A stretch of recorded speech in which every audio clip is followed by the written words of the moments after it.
안녕하세요. 장은 멘탈 코치입니다. 오늘은 내가 만난 사기꾼과 사례들, 사기주의보 발효 중이라는 주제를 가지고 여러분들에게 도움이 되는 내용을 남겨드리도록 하겠습니다. 오늘 저의 내용은 호구 방지 팁, 사기로부터 어떻게 보호를 하고 사기를 어떻게 인지를 해서 어떻게 대응할 것인지에 대한 제가 그 팁을 말씀드리도록 하겠습니다. 오늘 말씀드리고자 하는 목차를 제가 간단하게 설명을 드리도록 하겠습니다. 첫 번째, 사기 사례 태양광 사업에 대한 부분에서 말씀을 드리고자 하는데, 제가 최근에 이렇게 보니까 태양광 사업 관련해서 조금 사기 사례가 조금 늘어나고 있는 것 같더라고요. 그래서 관련된 부분 말씀을 드릴 거고, 그리고 폐기물 처리에 관련된 부분에 대해서도 관련 사기 사례를 말씀드리고자 합니다. 그리고 이제 납골당 분양 관련된 사례도 제가 최근에 좀 목격한 바가 있어서 공유를 하고자 하고요. 그로 인한 시사점을 여러분들에게 말씀을 드리고자 하고, 그리고 예정상 이렇게 크게 세 가지 목차로 내용을 전달을 해 드리고자 합니다. 자, 첫 번째 태양광 사업에 대한 부분입니다. 보시는 이런 판넬을 이용해서 태양광 사업을 하는 부분인데, 어떤 사례들이 있는지 관심을 가지고 봐야 될 것 같고요. 우리는 이러한 이제 현수막을 어렵지 않게 볼 수가 있습니다. 눈에 보이는 것은 이러한데 실제 그 본질은 무엇인지 우리가 살펴볼 필요가 있을 것 같고요. 그리고 태양광 관련해서 소송이 끊이지 않고 지금 늘어나고 있습니다.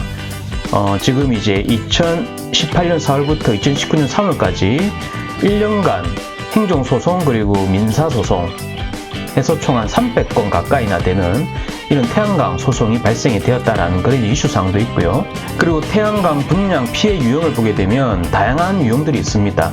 일본 지자체 허가 지연부터 토지 소유권 불명확, 그리고 3번, 4번, 5번, 6번 이렇게 되어 있는데, 실제적으로 태양광 분양 피해의 가장 큰 유형은 첫 번째, 지자체에서 허가가 지연된다라는 이 부분이 가장 큰 부분이다라고 보시면 될 것 같습니다. 자, 그러면 구체적으로 이제 뭐가 문제가 되었고 사기꾼들이 어떻게 사기를 쳤는지 그 관련된 내용을 제가 좀 정리를 해서 보여드리도록 하겠습니다.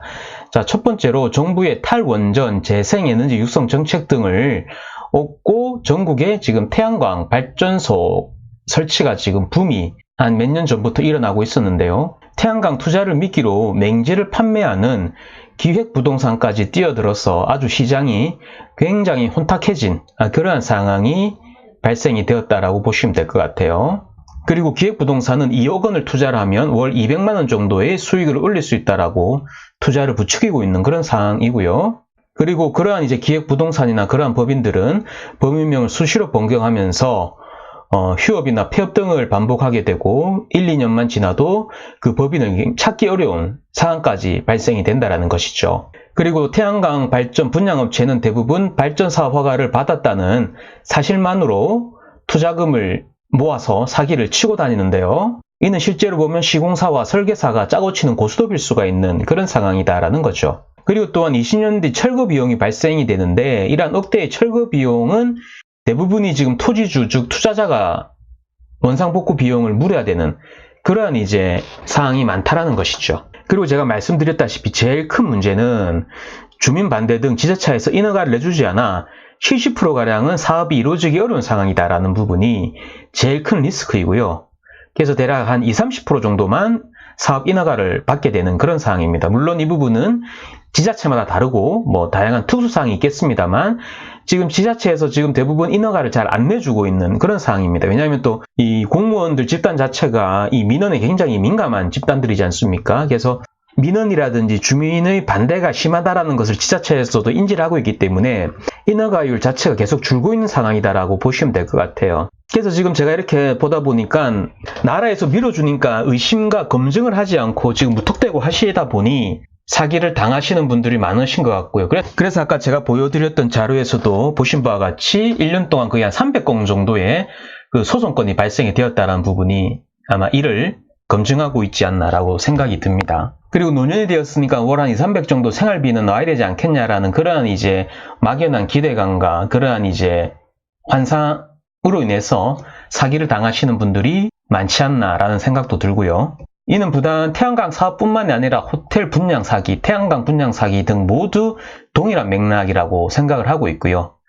그리고 제일 근본적인 문제는 잘 되면 자기네들 친인척 가족들끼리 하면 되는데 왜 잘 되는 것을 굳이 사업 설명회를 한다라든지 이러한 행위 자체가 결국에는 눈먼 사람들 주머니를 털겠다라는 기본적인 그 기저가 깔려있는 행위다라고 보시면 아주 쉽게 이해가 될 겁니다. 그리고 사업성이 잘 나오는 사업이라면 정부에서 보조금을 지급할 이유가 없죠. 그리고 최근 이슈상을 보면 이 태양광 사업에 다양한 이제 문제거리가 야기가 되는데 지금 중국산 저가 패널, 품질이 떨어지는 그런 저가 패널 때문에도 지금 이러한 이제 태양광 사업에 문제를 좀 더 부채질하고 있는 건 아닌가라는 생각이 들고 있습니다. 말씀드린 대로 지금 노후에 대한 불안감이 정상적인 판단을 흐리게 해서 이러한 이제 무리한 또는 검증되지 않은 또는 분석되지 않은 이러한 투자를 하다가 사기를 당하게 되는 경우가 굉장히 많다라는 거죠. 말씀드린 대로 중국산 저질 태양광 패널도 지금 굉장한 문제다라고 저는 인지를 하고 있고요. 그리고 여러분들은 절대로 아셔야 될 부분이 세상에 절대 공짜 점심은 없다라는 부분, 이 부분은 여러분들이 꼭 염두를 해 주셔야 될 것 같고요. 그럼 태양광 사업뿐만이 아니라 또 다른 사업들도 마찬가지인데 지금 폐기물 처리에 관련된 부분도 우리가 살펴볼 필요가 있습니다. 폐기물 처리에 관련된 부분을 보면 이 창고에 지금 뉴스에서도 나온 부분인데 여기 제목을 보면 또 터진 대형 불법 폐기물 투기라는 주제로 지금 이 SBS 뉴스에서도 이렇게 방송이 되었는데요. 이렇게 어마무시한 양의 이런 폐기물도 지금 사기 사례로 최근에 조금 이슈화 되고 있는 사례인데요. 관련된 내용을 제가 공유를 해보도록 하겠습니다. 사진에 보시는 바와 같이 아주 끔찍한 양의 이러한 폐기물들이 지금 누적이 되어 있는데 어떤 경위로 이런 이제 사기를 치고 또 누가 사기를 당하는지 같이 한번 살펴보도록 하시죠. 뉴스에서도 나왔습니다. MBC 뉴스에서도 땅 주인들은 많게는 10수억 원을 들여 쓰레기를 대신 치워야 한다라고 하는데 대체 어떤 내용이길래 이런 이제 어마무시한 양의 쓰레기를 떠안아야 되는 건지 그 내막을 살펴보도록 하겠습니다. 그리고 지금 MBC 뉴스에 보면 수도권 18곳에 폐기물 거의 한 4만 5천여 톤을 버리고 달아나 66억 원을 챙겼다라고 하는데 이 부분을 좀 더 구체적으로 살펴보도록 하겠습니다. 한 정상으로 처리했을 때랑 무허가로 처리했을 때랑 무허가 즉 불법으로 처리하면 이제 25톤 트럭 기준으로 한 50만 원 정도의 차익이 생긴다라고 하는데 이건 또 어떤 내용인지 같이 한번 살펴보도록 하시죠. 제가 지금 말씀드리고자 하는 부분은 결국 우리가 알아야지 사기도 당하지 않고 그 사기로부터 피해갈 수 있다는 거고 그리고 우리가 생각할 수 있는 그 통찰력을 키우는데 학습이 필요하다는 거죠. 그래서 이 사례를 가지고 우리는 또 학습을 해야 될 필요가 있다는 것입니다. 어떤 내용인지 같이 살펴보도록 하시죠. 폐기물 처리 사기 사례를 제가 조금 정리를 하면 이렇습니다. 타인이 임대해준 땅에 고물상을 한다라고 일단은 들어옵니다. 들어와서 2달 만에 불법 폐기물 수천 톤을 버리고 도주하는 그러한 지금 사례가 많고요. 이 내용은 근데 이제 만약에 이런 걸 신고를 해도 경찰은 임대기간이 아직 남아있고 아직 피해를 본 상황이 없다고 대응이 미비한 경우가 아주 많다라고 하네요. 이 부분은 제가 실제로 아는 지인이 비슷한 사례를 겪어서 제가 내용을 들었던 부분을 제가 이렇게 조금 제가 전달을 드리고 있는 거고요. 그리고 2달 동안 버린 폐기물 처리비만 한 14억 정도 된다라고 하더라고요. 이는 개인이 감당할 수 없는 수준입니다. 14억 정도라고 하면. 조금 더 내막을 들여다보니까 폐기물 처리업자가 폐기물 처리 비용을 받아 정식으로 처리하지 않고 바지사장을 고용한 거죠. 다시 얘기하면 폐기물 처리업자가 폐기물 처리를 불법으로 처리해서 이런 상황이 발생이 된 것인데요. 즉 다시 말씀드리면 빈 공장을 임대해서 수천 톤의 폐기물을 불법으로 버린 거죠. 이 과정에서 수십억 원의 이익을 챙기고 책임을 회피하고 잠적을 해버린다는 거죠. 이게 지금 문제라는 거고요. 그로 인해서 피해자는 2달밖에 임대를 해주지 않았음에도 불구하고 한 14억 정도를 폐기물을 떠안아야 되는데 왜 이렇게 또 폐기물을 떠안아야 되는지 조금 더 구체적으로 한번 살펴보도록 하겠습니다. 지금 문제는 폐기물로 장사를 한다는 것인데 폐기물로 장사를 한다는 게 무엇인지 조금 더 살펴보도록 하겠습니다. 폐기물 처리 비용을 받아 챙겨 정식으로 처리하지 않을 경우에 이렇게 공장을 임대해 한두 달 만에 수천 톤을 버리고 도주를 해버리는 거죠.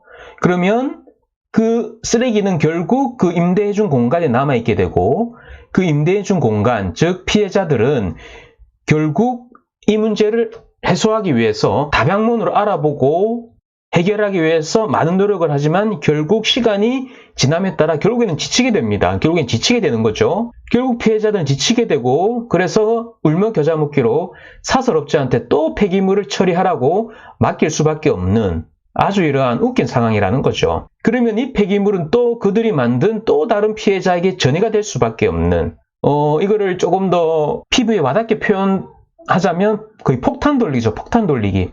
폐기물 처리가 거의 폭탄 돌리기처럼 되어서 또 다른 피해자를 양산한다는 거죠. 이게 폭탄 돌리기와 다른 바가 없지 않습니까? 이러한 업자들한테는 폐기물 자체가 돈이 되어버리는 이러한 아주 납득하기 어려운 아주 씁쓸한 현상이라는 거죠. 폐기물 자체가 돈이 돼버리고 그 폭탄을 따게 된 피해자들은 어떻게든 그 폭탄을 처리를 해야 되는데 결국에 울며 겨자 먹기로 또 사설업자한테 이 폐기물을 맡겨야 되고 그러다 보니까 이 사설업자들한테는 그 폐기물이 돈이 되는 거고 그 피해는 고스란히 사기를 당한 사람한테 갈 수밖에 없는 이러한 이제 상황이라는 거죠. 그래서 이러한 상황도 예의주시하고 잘 살펴볼 필요가 있다는 것이고요. 이것도 실제적으로 많이 발생된 사기 사례이기 때문에 제가 여러분들이 인지를 하시라고 말씀을 드리는 거고요. 그리고 세 번째 납골당 분양에 대한 사례인데 납골당 분양은 어떤 이제 또 사기 사례인지 같이 살펴보도록 하겠습니다. 결국 납골당 분양 사업에 대한 부분인데 결국은 자금난과 연관이 되었고 그래서 분양권 사기 행각을 벌이게 된다라는 그러한 이제 내용으로 그러한 흐름으로 보시면 될 것 같습니다. 그 내용을 살펴보면 피해자들에게 추모공원의 자산이 2천억 원이 넘고 분양도 잘 되고 있으니 납골당 사업에 1천만 원만 투자하면 연 5%의 수익을 보장한다라고 납골당 봉안증서까지 담보로 제공을 해서 사기를 쳤다고 그러네요. 이런 수법으로 A씨는 B씨와 함께 투자자 모집에 나섰고 결국 피해자만 급속하게 늘어나게 된 주요 사기 사례라는 거죠. 2017년 3월부터 10월까지 피해자만 한 11명 정도에 달했고 피해 금액도 한 5억 5천만 원 정도 달했다라고 합니다. 그리고 이들 외에도 수천만 원에서 1억 원까지 투자하거나 납골당에 출제한 피해자도 있다라고 하네요. 결국 납골당 분양, 즉 호텔 분양, 납골당 분양 이런 분양 사업을 본질을 보면 제가 지금 말씀드린 것과 크게 지금 달라지지 않는다라는 거죠. 결국 그 개인의 환상과 허황된 기대로 인해서 제대로 검증하지도 않고 이러한 이제 분양 사기를 당했다라는 부분은 이 부분은 뭐 부동산 분양 사기도 똑같죠. 동일한 맥락입니다.